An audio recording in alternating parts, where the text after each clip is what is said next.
Hello, good morning, जोहार, मैं संजय और आप देख रहे हैं न्यूज झारखंड। समय हो चला है झारखंड की खबरों को जानने का, उनसे अपडेट होने का। तो चलिए जानते हैं झारखंड की आज की 25 मुख्य बड़ी खबरों को। उससे पहले अगर आप लोग न्यूज झारखंड चैनल पे नए हैं, प्लीज चैनल को सब्सक्राइब करके बेल आइकन प्रेस कर दीजिए, जिससे आप तक झारखंड की हर एक छोटी बड़ी खबर का अपडेट आप तक पहुंचता रहे। चलिए शुरुआत करते हैं आज की पहली और महत्वपूर्ण बड़ी खबर से।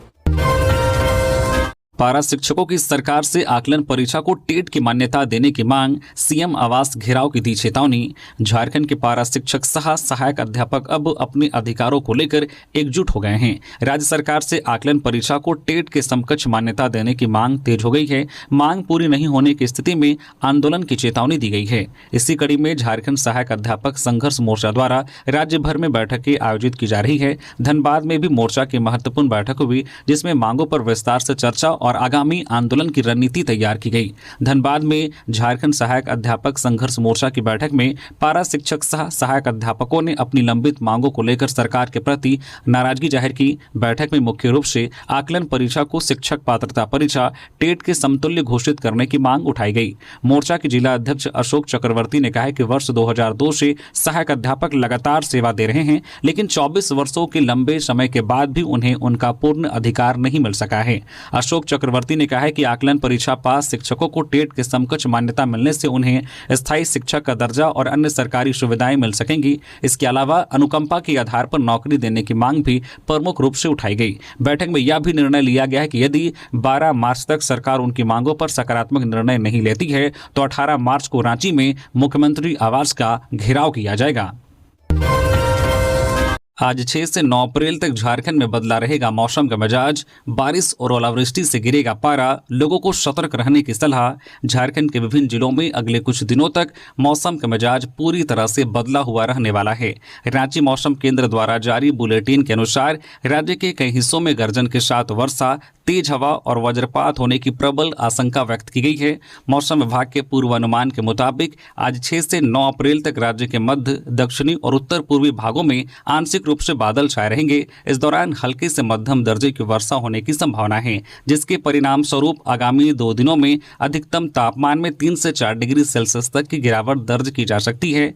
मौसम विभाग के मुताबिक आज 6 अप्रैल को राज्य के हजारीबाग, कोडरमा, गिरिडीह, बोकारो, धनबाद, जामताड़ा, देवघर, रामगढ़ और रांची में कहीं कहीं पर ओलावृष्टि के साथ गर्जन, वज्रपात और आंधी चलने की संभावना है। विशेष रूप से 7 और 8 अप्रैल को मौसम का रुख अधिक आक्रामक हो सकता है, जब हवा की गति 50 से 60 किलोमीटर प्रति घंटा तक पहुंचने की संभावना है। इस दौरान दक्षिणी पूर्वी और मध्य झारखंड के जिलों में ओलावृष्टि के साथ भारी वज्रपात का खतरा बना रहेगा। मौसम केंद्र ने किसानों और आम नागरिकों को इस दौरान सुरक्षित स्थानों पर रहने और पेड़ों के नीचे शरण न लेने की सलाह दी है। राजधानी रांची और इसके सीमावर्ती क्षेत्रों में 9 अप्रैल तक आसमान में बादलों की आवाजाही बनी रहेगी। मैया सम्मान योजना, रांची की 3,89,000 महिलाओं के खाते में भेजे गए 2,500 रुपये। झारखंड सरकार की महत्वाकांक्षी मुख्यमंत्री मैया सम्मान योजना के तहत रांची जिले की लाखों महिलाओं को बड़ी राहत मिली है। जिला प्रशासन ने मार्च माह की सम्मान राशि का सफलतापूर्वक भुगतान कर दिया है। इस भुगतान के अंतर्गत जिले के कुल 3,89,296 महिला लाभुकों के बैंक खातों में 2,500 रुपये प्रति लाभुक की दर से Aadhaar based direct benefit transfer DBT के माध्यम से कुल 97,32,40,000 रुपये की राशि भेज दी गई है। जिला दंडाधिकारी सह उपायुक्त मंजुनाथ भजंत्री ने इस संबंध में कहा है कि जिला प्रशासन की प्राथमिकता है कि सभी पात्र लाभुकों को समय पर और पारदर्शी तरीके से योजना का लाभ मिले। उन्होंने कहा है कि सभी संबंधित विभागों को स्पष्ट निर्देश दिए गए हैं कि भुगतान प्रक्रिया में किसी भी प्रकार की त्रुटि या विलंब न हो। यदि किसी लाभुक को राशि प्राप्त करने में किसी तरह की समस्या आती है तो उसका त्वरित समाधान सुनिश्चित किया जाए। उन्होंने यह भी कहा है कि जिला प्रशासन इस योजना के प्रभावी क्रियान्वयन के लिए पूरी तरह से प्रतिबद्ध है और आगे भी इसी तरह पारदर्शिता और जवाबदेही के साथ कार्य करता रहेगा। धनबाद में सिलेंडर फटने से 3 लोगों की दर्दनाक मौत, 2 घायल। धनबाद जिले के पुटकी थाना क्षेत्र में शनिवार देर रात एक दर्दनाक हादसा हो गया, जहां लोहा काटने के दौरान हुए सिलेंडर ब्लास्ट में 3 युवकों की मौत हो गई, जबकि 2 अन्य गंभीर रूप से घायल हो गए। घायलों में एक को बेहतर इलाज के लिए रांची भेजा गया है, वहीं एक घायल इलाज के दौरान अस्पताल से फरार हो गया। घटना के वक्त 8 से 10 लोग मौजूद थे। घटना पुटकी थाना क्षेत्र के मुनिडी इलाके की है, जहां कथित तौर पर अवैध रूप से लोहा कटिंग का काम चल रहा था। इसी दौरान अचानक सिलेंडर ब्लास्ट हो गया, जिसकी चपेट में आकर 3 युवकों आनंद कुमार, संजय यादव और अजहरुद्दीन की जान चली गई। मृतक आनंद कुमार की मां कंचन देवी ने गंभीर आरोप लगाते हुए बताया है कि मुख्तार अंसारी नामक व्यक्ति उनके बेटे को घर से बुलाकर ले गया था। उन्होंने आरोप लगाया है कि वह भोले भाले युवकों को पैसों का लालच देकर रात में बीसीसीएल क्षेत्र में लोहा कटिंग का काम करवाता है, जिसके चलते यह हादसा हुआ। वही संजय यादव की मां मंजू देवी ने बताया है कि उनका बेटा रात करीब 11 बजे घर से निकला था और जल्द लौटने की बात कही थी। देर रात वह गंभीर हालत में घर पहुंचा और बताया कि गैस से जल गया है। अस्पताल ले जाने के दौरान उसकी हालत बिगड़ी और इलाज के क्रम में उसकी मौत हो गई। घायलों में एमडी इमामुद्दीन की हालत गंभीर बताई जा रही है, जिसे रिम्स रेफर किया गया है। वहीं एक अन्य घायल इलाज के दौरान अस्पताल से फरार हो गया। फिलहाल पुलिस पूरे मामले की जांच में जुटी है। रामगढ़ में राहुल दुबे गैंग के 7 गुर्गे गिरफ्तार, हथियार और कार बरामद। रामगढ़ जिले में पुलिस ने एक बड़ी कार्रवाई में कुख्यात राहुल दुबे गैंग के 7 सदस्यों को गिरफ्तार करके एक बड़ी आपराधिक साजिश को नाकाम कर दिया है। यह कार्रवाई एसपी अजय कुमार के निर्देश पर पतरातू अनुमंडल क्षेत्र में चलाए गए एक विशेष अभियान के दौरान की गई। पुलिस ने एक देसी पिस्टल, 4 जिंदा कारतूस, एक कार, एक लैपटॉप और 8 मोबाइल फोन भी जब्त किए हैं। गिरफ्तार आरोपियों की पहचान तुषार सिंह, मिथुन कुमार और अमन अंसारी के तौर पर हुई है।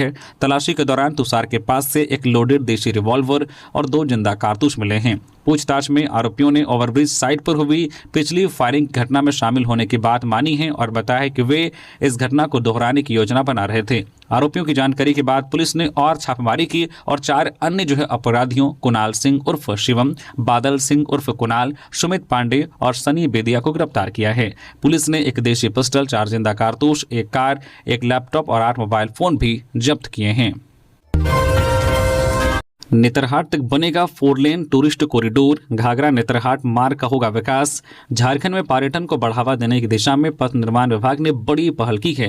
विभाग ने घाघरा से नेतरहाट तक जाने वाले प्रमुख मार्ग को 4 लेन टूरिस्ट कॉरिडोर के रूप में विकसित करने की योजना बनाई है। इसके लिए डीपीआर तैयार कराने के लिए कंसल्टेंसी एजेंसी के चयन की प्रक्रिया शुरू कर दी है और टेंडर जारी कर दी गई है। प्रस्तावित योजना के तहत सड़क को आधुनिक मानकों के अनुरूप विकसित किया जाएगा। खासकर पहाड़ी इलाकों में टनल निर्माण की भी संभावना पर विचार किया जा रहा है, ताकि दूरी कम हो और सुरक्षित सफर बनाया जा सके। घाघरा से नेतरहाट तक की मौजूदा सड़क कई जगहों पर संकरी और घुमावदार है। यह मार्ग गुमला, लातेहार और नेतरहाट को जोड़ता है, जिस पर वाहनों का दबाव लगातार बढ़ रहा है। विशेष रूप से पहाड़ी चढ़ाई वाले हिस्से में बड़े वाहनों की आवाजाही कठिन होती है, जिससे आवागमन प्रभावित होता है। इन्हीं चुनौतियों को ध्यान में रखते हुए सड़क चौड़ीकरण के साथ सुरक्षित मोड़ और टनल जैसे विकल्पों पर काम किया जाएगा। निविदा के अनुसार चयनित एजेंसी को 90 दिनों के भीतर फिजिबिलिटी रिपोर्ट के साथ डीपीआर तैयार कर विभाग को सौंपना होगा। धनबाद में कोयला चोरी कर रहे लोगों ने स्पेशल ब्रांच के एएसआई व पत्नी के साथ की मारपीट। धनबाद के केंदवाड़ी थाना क्षेत्र के झरिया शिमला बहल पुल के समीप स्पेशल ब्रांच के एएसआई अनुज कुमार सिंह और उनकी पत्नी पर कुछ असामाजिक तत्वों ने हमला कर दिया।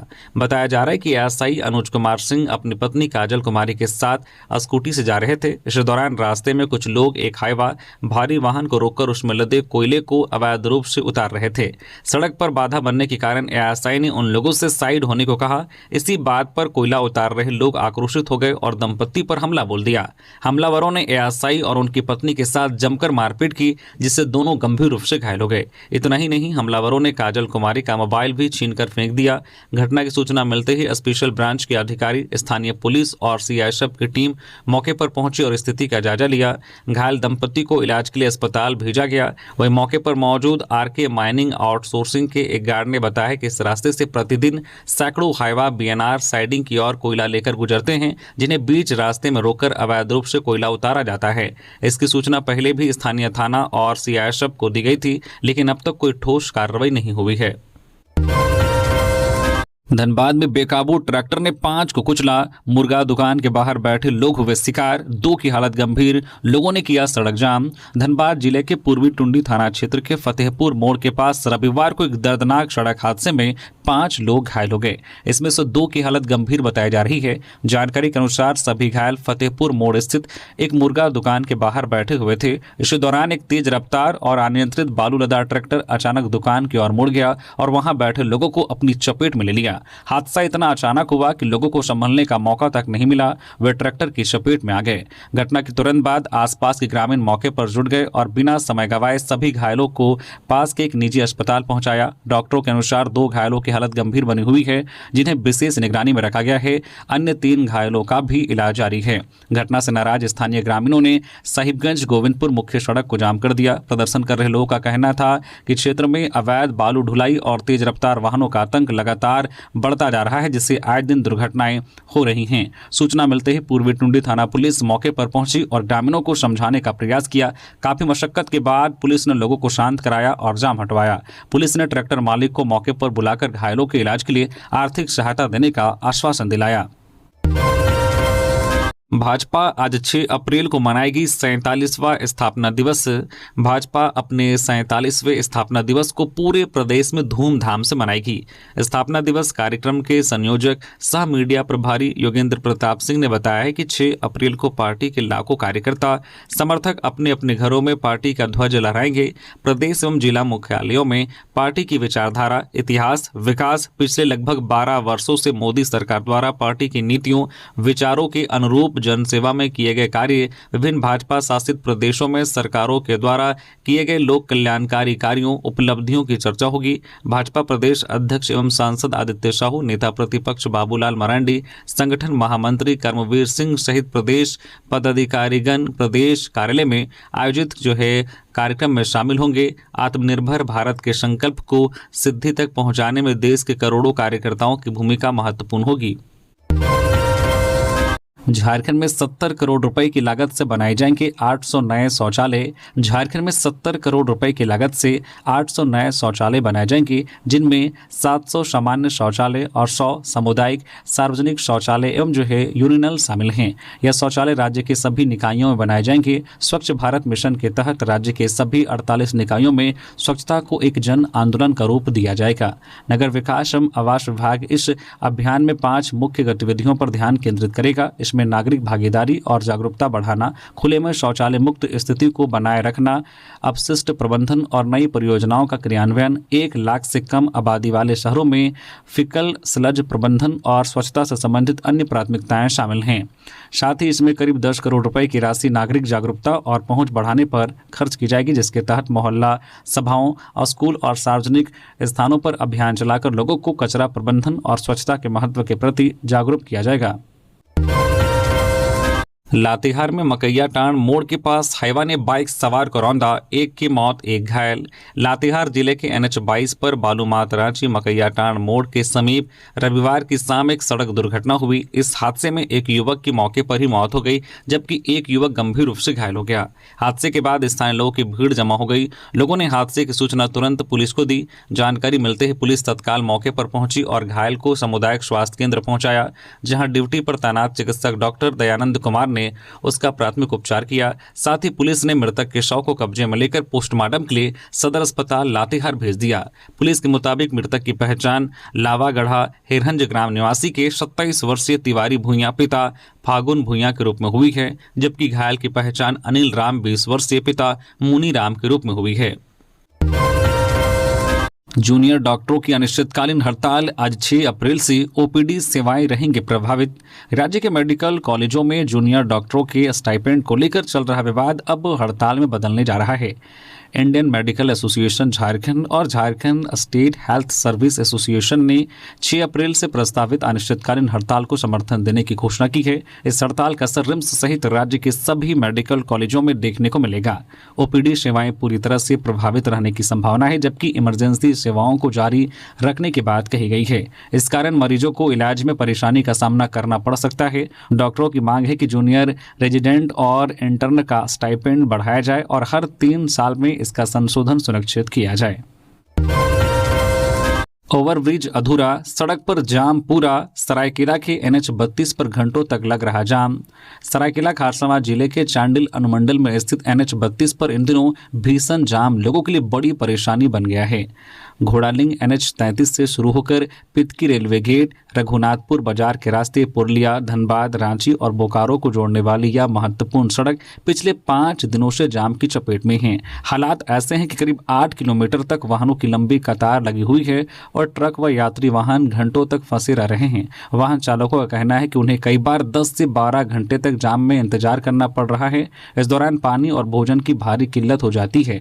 मजबूरी में कई चालक सड़क किनारे ही खाना बनाने को विवश हैं। सबसे चिंताजनक स्थिति तब बनती है जब एम्बुलेंस भी इस जाम में फंस जाती है, जिससे गंभीर मरीजों की जान पर खतरा मंडराने लगता है। स्थानीय लोगों के अनुसार इस समस्या की मुख्य वजह पितकी रेलवे गेट का बार बार बंद होना है, जो चांडिल स्टेशन से करीब 500 मीटर की दूरी पर स्थित है।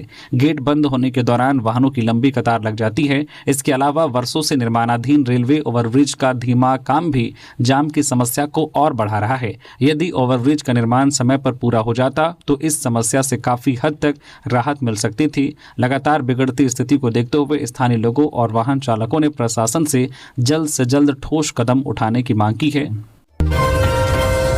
धनबाद में अब गैस सिलेंडर की होम डिलीवरी, गोदाम शोरूम से की तो नपेंगे एजेंसी। धनबाद शहर के गैस उपभोक्ताओं को सिलेंडर की आपूर्ति अब होम डिलीवरी के माध्यम से हो सकेगी। गैस एजेंसियों के गोदामों पर उपभोक्ताओं को जाने पर भी गैस सिलेंडर नहीं मिलेगा। पेट्रोलियम कंपनियों ने गैस संकट के मद्देनजर अपने पुराने सर्कुलर को सभी वितरकों को भेजा है, जिसके अनुसार होम डिलीवरी करना अनिवार्य है। कोई भी वितरक अगर गोदाम से या वाहनों से सीधे उपभोक्ताओं को सिलेंडर की आपूर्ति करता है तो उस पर कार्रवाई हो सकती है। पेट्रोलियम कंपनियों ने गैस सिलेंडर की आपूर्ति सामान्य व ठीक ढंग से करने की कयावत के तहत यह सर्कुलर जारी किया है। रांची में तेजस्वी यादव ने कहा, झारखंड में राजद को कोई इग्नोर नहीं कर सकता, भाजपा को हराने के लिए साथ रहेंगे।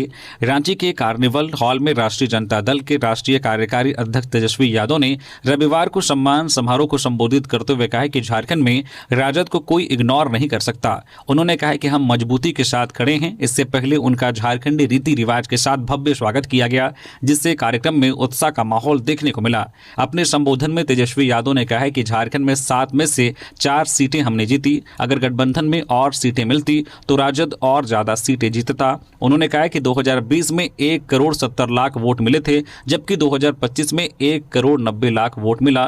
मशीन तंत्र और धन तंत्र के बावजूद बिहार में हमारा वोट बढ़ा है। उन्होंने कहा कि हमारी पार्टी को लोग तोड़ना चाहते हैं, लेकिन ये लालू प्रसाद यादव की पार्टी है, ये टूटने वाली नहीं है। उन्होंने कहा कि अन्नपूर्णा देवी के भाजपा में जाने से क्या राजद कमजोर हो गया, जनता आज भी राजद के साथ है। आगे बोलते हुए तेजस्वी यादव ने कहा कि भाजपा को हराने के लिए हम लोग मजबूती से एक साथ खड़े रहे हैं और आगे भी साथ खड़े रहेंगे। हम लोग गुरुजी को मानते रहे हैं। उन्होंने कहा कि मुख्यमंत्री हेमंत सोरेन असम में चुनाव लड़ रहे हैं, हम भी केरल में चुनाव लड़ रहे हैं।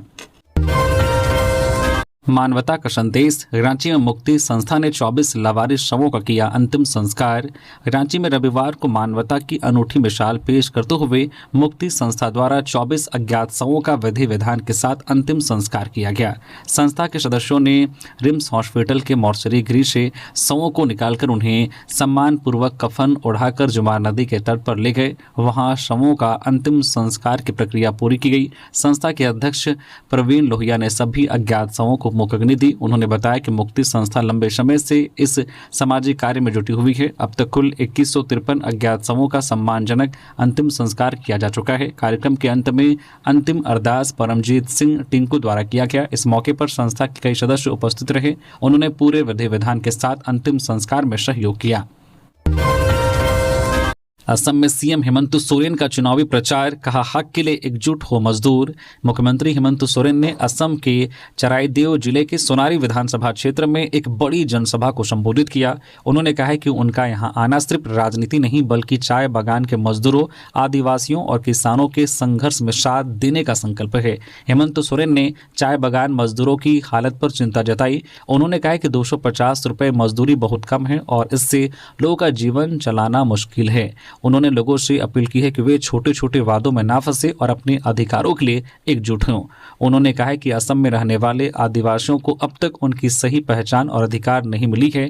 उन्होंने कहा है कि अगर समाज एकजुट हो जाए तो अपनी ताकत से बदलाव ला सकता है। मुख्यमंत्री ने झारखंड का उदाहरण देते हुए कहा है कि वहां की जनता ने अपनी ताकत से सरकार बदली और अपने अधिकार हासिल किए। उन्होंने लोगों से अपने हक के लिए जागने और संगठित होने की अपील की। वहीं झामुमो के विधायक कल्पना सोरेन ने तिनसुकिया जिले के मार्गेरिटा विधानसभा क्षेत्र में जनसभा को संबोधित किया। उन्होंने पार्टी प्रत्याशी जर्नेल मिंज के समर्थन में लोगों से ज्यादा से ज्यादा वोट करने की अपील की। पाकुड़ में टोटो पलटने से 8 लोग घायल, शादी से लौट रहे थे सभी, 4 गंभीर, खाई में गिरता तो हो सकता था बड़ा हादसा।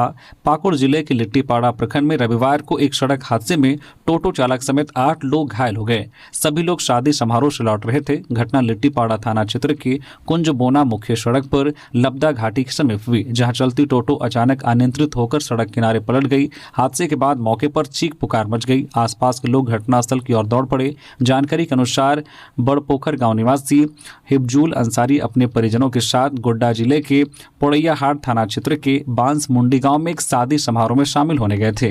रविवार को कार्यक्रम खत्म होने के बाद सभी एक 3 पहिया टोटो में सवार होकर अपने घर लौट रहे थे। इसी दौरान लबदा घाटी के पास वाहन असंतुलित हो गया और पलट गया, जिससे उसमें सवार सभी लोग घायल हो गए। हादसे के तुरंत बाद स्थानीय ग्रामीणों ने राहत कार्य शुरू किया और टोटो में फंसे घायलों को बाहर निकाला। घटना की सूचना पुलिस को दी गई, जिसके बाद पुलिस मौके पर पहुंची और सभी घायलों को सामुदायिक स्वास्थ्य केंद्र पहुंचाया गया। स्थानीय लोगों का कहना है कि इस स्थान पर अक्सर हादसे होते रहते हैं और सड़क किनारे गहरी खाई होने के कारण खतरा बना रहता है। गनीमत रही कि टोटो खाई में नहीं गिरा, वरना यह हादसा और भी भयावह हो सकता था। खूंटी में प्रतिबंधित मांस की खरीद बिक्री करने के 2 आरोपी गिरफ्तार। खूंटी के जरियागढ़ थाना क्षेत्र में पुलिस ने गुप्त सूचना के आधार पर कार्रवाई करते हुए प्रतिबंधित गौवंशीय पशु के मांस की खरीद बिक्री के मामले का पुलिस ने खुलासा किया है। यह कार्रवाई 4 अप्रैल को ग्राम बड़का रेगरे के बगीचा टोली सरना स्थल के पास जंगल क्षेत्र में की गई। पुलिस ने मौके से 2 आरोपियों को गिरफ्तार किया। गिरफ्तार अभियुक्तों में महुआ टोली बड़का रेगरे निवासी 55 वर्षीय सोमरा उर्फ इमिल आइंद और बगीचा टोली बड़का रेगरे निवासी 56 वर्षीय निरल आइंद के नाम शामिल हैं। पुलिस ने घटनास्थल से करीब 1.80 क्विंटल प्रतिबंधित मांस काटने के औजार, तराजू, बटखरे, लकड़ी के बोटा सहित कुल 5 मोटरसाइकिल और 2 साइकिल जब्त किए गए हैं। धनबाद में डबल हादसा, प्लांट ब्लास्ट के बाद जहरीली गैस रिसाव, सीआरपीएफ जवान और कोल कर्मी समेत 5 की बिगड़ी तबीयत। धनबाद जिले के पुटकी थाना क्षेत्र स्थित कपाल घाट में शनिवार देर रात हुए जहरीली गैस रिसाव ने बड़ा खतरा पैदा कर दिया है। इस घटना में सीआरपीएफ के जवान, एक अधिकारी और बीसीसीएल कर्मचारी समेत कुल 5 लोग चपेट में आ गए हैं, जिन्हें गंभीर हालत में अस्पताल में भर्ती कराया गया है। वहीं पास के बंद पड़े प्लांट में हुए सिलेंडर ब्लास्ट से इस गैस रिसाव का कनेक्शन भी सामने आ रहा है। कपाल घाट में जहरीली गैस रिसाव की घटना के बाद अफरा तफरी मच गई। गैस की चपेट में आने से सीआईएसएफ के 2 जवान, एक अधिकारी और बीसीसीएल के 2 कर्मचारी की तबियत बिगड़ गई। सभी को तत्काल इलाज के लिए सरायढेला स्थित बीसीसीएल के सेंट्रल अस्पताल में भर्ती कराया गया है। इस घटना की जांच में एक अहम कड़ी सामने आई है। जिस स्थान पर गैस रिसाव हुआ उसके पास ही बंद पड़ा एक सीपीपी प्लांट है। इसी प्लांट में शनिवार देर रात कुछ युवक चोरी के इरादे से घुसे थे, जहां लोहे की कटिंग के दौरान सिलेंडर ब्लास्ट हो गया। इस हादसे में 3 युवक को आनंद, संजय यादव और अजहरुद्दीन की मौत हो गई, जबकि 2 अन्य घायल हैं। बताया जा रहा है कि यह एक सीपीपी कैप्टिव पावर प्लांट था, जहां रिजेक्शन कोल से बिजली बनाई जाती थी और पिछले कुछ वर्षों से बंद पड़ा है। विशेषज्ञों के अनुसार प्लांट के पाइपों में मीथेन और अन्य जहरीली गैस जमा हो सकती है। आशंका जताई जा रही है कि कटिंग और ब्लास्ट के कारण पाइप क्षतिग्रस्त हुए, जिससे गैस का रिसाव शुरू हुआ और आसपास के लोग इसकी चपेट में आ गए। इस पूरे मामले में बीसीसीएल और पुलिस की टीम जांच में जुटी हुई है। बीसीसीएल के जीएम जो है अरिंदम मुस्तफी ने कहा है कि गैस रिसाव और सिलेंडर ब्लास्ट दोनों घटनाओं की जांच की जा रही है। उन्होंने स्पष्ट किया है कि ब्लास्ट की घटना अलग है, लेकिन सभी पहलुओं को जोड़कर जांच की जा रही है। 4वीं क्लास के छात्र छात्राओं का 9 और 10 अप्रैल को होगा मूल्यांकन। झारखंड के सरकारी स्कूलों की 4वीं क्लास में नामांकित छात्र छात्राओं का 9 और 10 अप्रैल को मूल्यांकन होगा। फंडामेंटल लिटरेसी एंड न्यूमरेसी के तहत इनका मूल्यांकन किया जाएगा। इसके लिए राज्य भर के 410 स्कूलों का चयन किया गया है।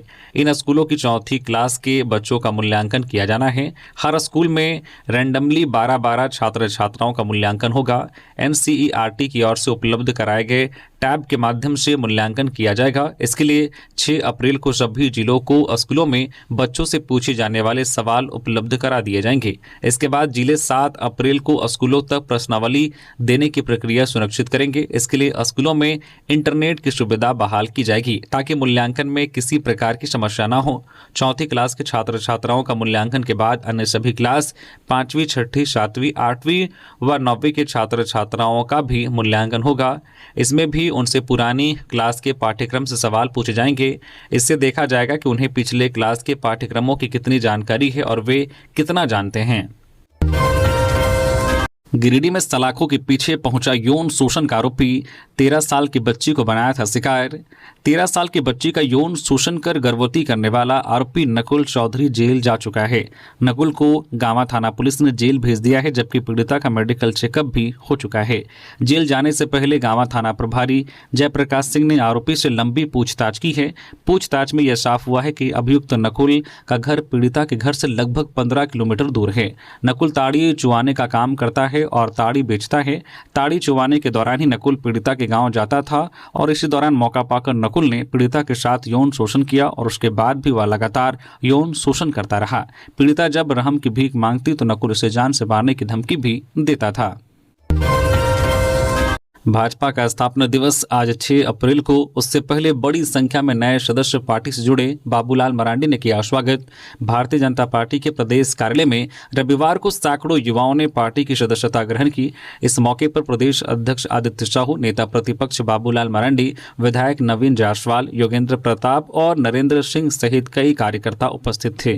कार्यक्रम को संबोधित करते हुए बाबूलाल मरांडी ने नए सदस्यों का स्वागत किया। उन्होंने कहा कि युवाओं के जुड़ने से पार्टी और मजबूत होगी।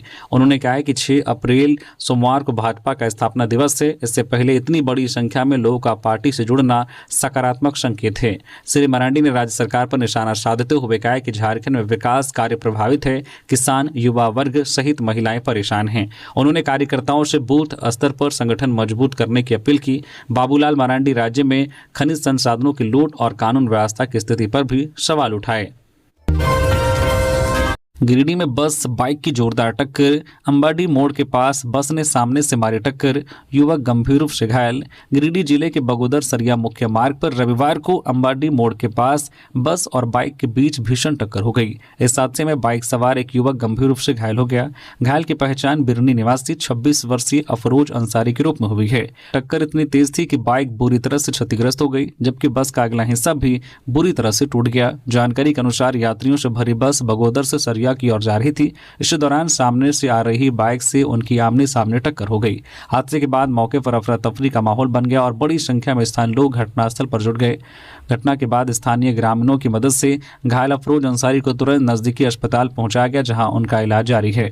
हादसे के कारण कुछ देर के लिए सड़क पर यातायात भी बाधित रहा, जिसके कारण राहगीरों को परेशानी का सामना करना पड़ा। असम में कल्पना सोरेन का हेलीकॉप्टर रोका गया। खेत में खड़े होकर मोबाइल से जनता को किया संबोधित। कल्पना सोरेन को असम के खुमताई, नहरकटिया और मार्गेरिटा विधानसभा क्षेत्रों में चुनाव प्रचार के दौरान प्रशासनिक बाधाओं का सामना करना पड़ा। तय कार्यक्रम के अनुसार उन्हें यहां जनसभा को संबोधित करना था, लेकिन प्रशासन द्वारा हेलीकॉप्टर लैंडिंग के लिए हेलीपैड की अनुमति नहीं दिए जाने के कारण वे खुमताई और नहरकटिया नहीं पहुंच सकी। बताया गया है कि झारखंड मुक्ति मोर्चा, जेएमएम और बीजेपी समर्थकों के बीच संबोधन का कार्यक्रम पहले से तय था, लेकिन प्रशासनिक अनुमति न मिलने के चलते योजना बाधित हो गई। इसके बावजूद कल्पना सोरेन ने हार नहीं मानी और मार्गेरिटा जाते समय सड़क मार्ग से यात्रा करते हुए फोन के जरिए खुमताई और नहरकटिया की जनता को संबोधित किया। उन्होंने अपने संबोधन में कहा कि इस तरह की रुकावटों का अंदेशा पहले से था और सत्ता पक्ष द्वारा उनकी आवाज दबाने की कोशिश की जा रही है। कल्पना सोरेन ने अपने भाषण में तीखा हमला करते हुए कहा है कि आप रास्ता रोक सकते हैं, लेकिन जन आक्रोश नहीं रोक सकते। हेलीकॉप्टर रोका जा सकता है, लेकिन जनता के इरादे नहीं। उन्होंने आरोप लगाया है कि सत्ता में बैठे लोग विपक्ष की आवाज को दबाने की कोशिश कर रहे हैं। उन्होंने खुमताई, नहरकटिया और मार्गेरिटा के मतदाताओं, खासकर चाय बागानों के मजदूरों, आदिवासी समाज, अल्पसंख्यकों, युवाओं और महिलाओं से 9 तारीख को भारी मतदान करने की अपील की। जामताड़ा में राइस मिल पर करोड़ों के घोटाले का आरोप, प्रशासन ने दिए जांच के आदेश। जामताड़ा जिले से धान अधिप्राप्ति योजना में एक बड़ी वित्तीय अनियमितता का मामला सामने आया है। यहां की रानी सती राइस मिल पर करोड़ों रुपए के गबन का गंभीर आरोप लगा है। सरकारी दस्तावेजों के मुताबिक यह मामला वर्ष 2012-13 की धान अधिप्राप्ति योजना से जुड़ा है, जिसमें मिल को कुल 1,64,19,743 रुपए आवंटित किए गए थे। हैरानी की बात यह है कि इतने सालों में मिल द्वारा महज 27 लाख रुपए ही सरकारी खाते में जमा किए गए हैं।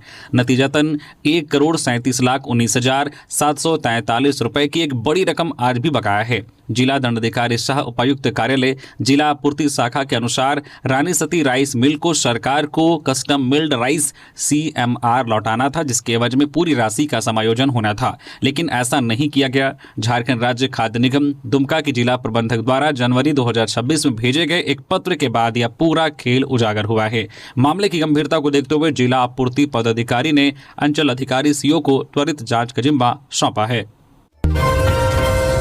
200 से अधिक गौवंश तस्करी मामले में फरार आरोपी पुरी से गिरफ्तार। सिमडेगा पुलिस की बड़ी कार्रवाई। सिमडेगा पुलिस ने गौवंशीय पशु तस्करी के एक बड़े मामले में फरार आरोपी को ओडिशा के पुरी से गिरफ्तार कर जेल भेज दिया है। DSP मुख्यालय रणवीर सिंह ने जानकारी देते हुए बताया है कि केरसई थाना क्षेत्र से कुछ दिन पहले पुलिस ने 200 से अधिक तस्करी के लिए ले जाए जा रहे गौवंशीय पशुओं को जब्त किया था। इस मामले में नामजद प्राथमिकी अभियुक्त संजय सिंधिया घटना के बाद से फरार चल रहा था। उन्होंने बताया कि SP सिमडेगा को गुप्त सूचना मिली थी कि फरार आरोपी ओडिशा के पुरी में छिपा हुआ है। सूचना के आधार पर DSP मुख्यालय के नेतृत्व में एक विशेष पुलिस टीम का गठन किया गया। टीम ने कार्रवाई करते हुए पुरी स्थित शकुंतला होटल से आरोपी संजय सिंधिया को गिरफ्तार कर लिया। DSP ने आगे बताया कि गिरफ्तार आरोपी के खिलाफ पहले से ही आर्म्स एक्ट और गौ तस्करी के लगभग 1 दर्जन मामले दर्ज हैं। हजारीबाग के विनोबा भावे विश्वविद्यालय में 17 कर्मचारियों को कारण बताओ नोटिस जारी। यह है पूरा मामला।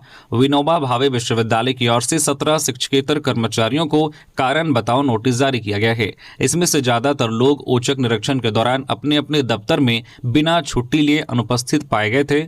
इस संबंध में जानकारी देते हुए कुलसचिव डॉक्टर प्रणीता ने बताया कि कुछ कर्मचारी समय पर नहीं आते हैं और बिना सूचना के अनुपस्थित रहते हैं। इसकी मौखिक शिकायत लगातार मिल रही थी। मौखिक शिकायत पर कार्रवाई करने से पूर्व औचक निरीक्षण किया गया। इस दौरान जो लोग बिना लिखित सूचना के अनुपस्थित पाए गए उनसे स्पष्टीकरण पूछा गया है। उन्होंने आगे बताया कि यह गलत परिपाटी है और इससे विश्वविद्यालय के कार्य पर प्रतिकूल प्रभाव पड़ रहा था। इसके साथ ही ऐसे लोगों के कारण समय पर आकर निष्ठा के साथ कार्य करने वाले कर्मचारियों का भी मनोबल टूटता है। विश्वविद्यालय का कोई भी कार्य प्रभावित होता है तो उसका सीधा नुकसान हमारे विद्यार्थियों को होता है, यह बर्दाश्त नहीं किया जाएगा।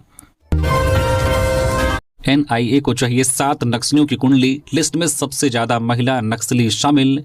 राष्ट्रीय जांच एजेंसी यानी कि NIA ने झारखंड पुलिस की स्पेशल ब्रांच से 7 नक्सलियों के बारे में हर तरह की जानकारी मांगी है। जिन 7 नक्सलियों के बारे में NIA ने स्पेशल ब्रांच से रिपोर्ट मांगी है उनमें महिला नक्सली और 1 करोड़ का एक इनामी नक्सली भी शामिल हैं।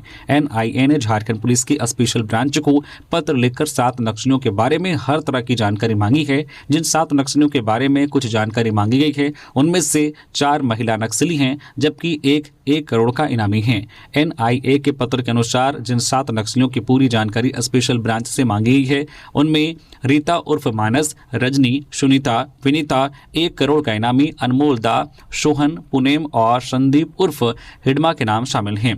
NIA को यह सूचना मिली है कि चारों महिला नक्सली सुनीता, विनीता, रीता और रजनी 1 करोड़ के इनामी नक्सली और पोलित ब्यूरो सदस्य मिस्र बेसरा के दस्ते के साथ रहती हैं। यह फिलहाल सारंडा में एक्टिव है। वही सोहन और संदीप बीजापुर जिले के रहने वाले हैं। NIA द्वारा इनके वर्तमान की गतिविधियों की पूरी रिपोर्ट मांगी गई है।